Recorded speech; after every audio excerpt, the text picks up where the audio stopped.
ng Wika 2025. At ngayong araw nga ginanap ang buwan ng wika sa school ng aking mga anak. At sila nga ay 3 na, kaya talaga namang ngarag ang inyong ina. At talaga namang itong aking si Miracle ay Sabado pa lang ay talagang nangungulit na sa akin. At kailangan daw pinturahan ang kanyang mukha kasi kasali siya sa sayaw. At ayun nga, naghahanap ako ng Pilipiniana sana, pero kasali siya sa sayaw, kaya naisip ko baka hindi ko na rin mapalitan ng damit. Kaya okay na yan siya, sige.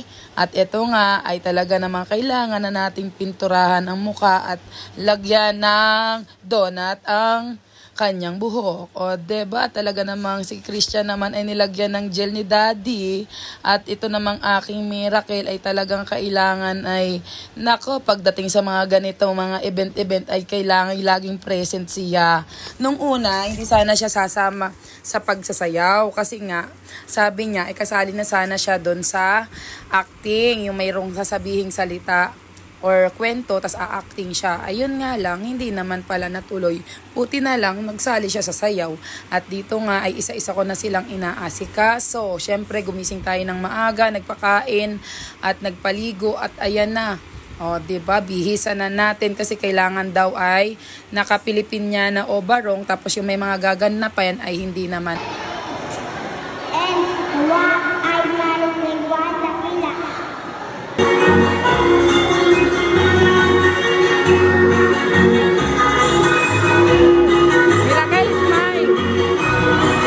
Nakita niyo ba yung grade 6 kong anak? Ayun, yun ay naka-t-shirt lamang at saka pants kasi ayaw nga magay-anggayan. Ay di ang ginawa ko, hindi ko dinala yung yung barong. Tapos kinat ko si Daddy na dalhin yung barong kasi nga naka-e-bike kami, di malalaman naman niya. Ay di ayun, pinadala ko kay Daddy, dinala ni Daddy doon sa court. And then nung pagkadala, sinugod ko na siya doon sa kanyang pwesto doon sa mga grade 6. At hindi na yun makakaangal kapag sinuotan ko. O diba? Yung mga meron lang naman ang magsusuot. Pag wala naman daw ay okay lang. Kaya lang nga, meron nga yung anak ko, sayang naman kako, maliliitan lamang. Ayun nga, naliitan na. Kaya yung sa Daddy na lang niya.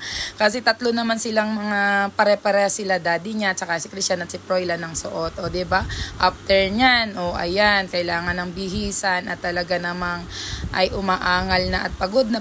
Ay, ang tagal nga naman ni Christian nga doon nag-iintay kasi lahat ng grade pinipicturan tapos doon napili kung sino yung okay ang suot. At ayun, napili nga siya, grade 1, ay may grade 2, grade 3, grade 4, grade 5, grade 6. Kaya ayan, talaga namang pagod na pagod daw siya.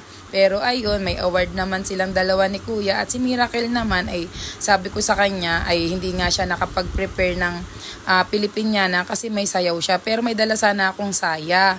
Ang problema nga lang, ayan nga, hindi ko nga naisuot doon. Kaya pagdating sa bahay, doon ko pinicturan. Ayun, hanggang dito na lang. Maraming salamat sa panonood. Please follow our page and YouTube channel. Bye!